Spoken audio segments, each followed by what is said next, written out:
যেই না রাত 12টা বেজেছে, ওর দাদা ওকে এই গিফটটা দিল। আর এটা পেয়ে আমার রিপন সোনার তো খুব আনন্দ। ওই রাতে সে ওটাকে নিয়েই ঘুমিয়েছে। এটা পরের দিন সকালে ওকে আশীর্বাদ করা হবে, তাই ও কিভাবে বসেছে দেখো। যখন ওর দাদার জন্মদিনে ওর দাদাকে এরকম মিষ্টি সাজিয়ে দেওয়া হয়, সেটা নেবার জন্য টানাটানি লাগিয়ে দেয়।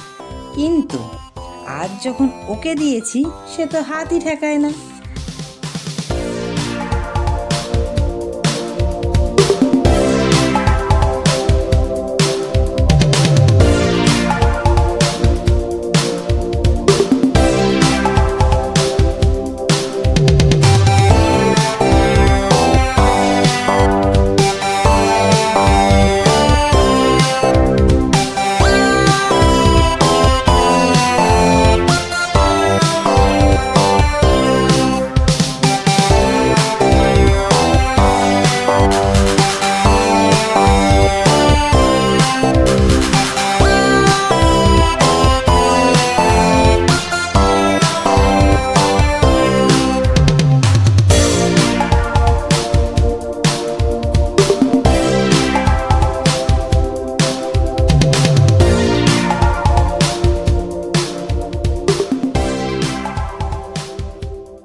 তারপর সারাদিন খেলাধুলো করে এবার বাবুকে বসিয়েছি ভাত খাওয়ানোর জন্য।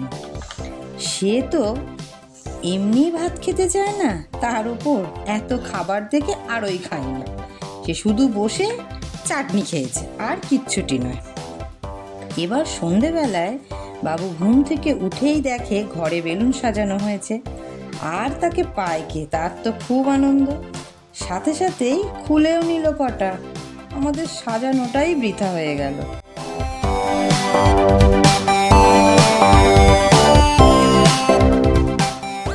এই হলো আমার রিপন সোনার বার্থডে কেক।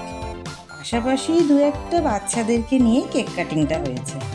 তারপর তিনি আবার বসলেন গিফট ওপেন করতে। আজকের দিনটা তো আমরা এভাবেই কাটিয়েছি। আর শুনতে পাচ্ছ, আমি এখন অডিও দিচ্ছি, ও আমার পাশেই বসে আছে।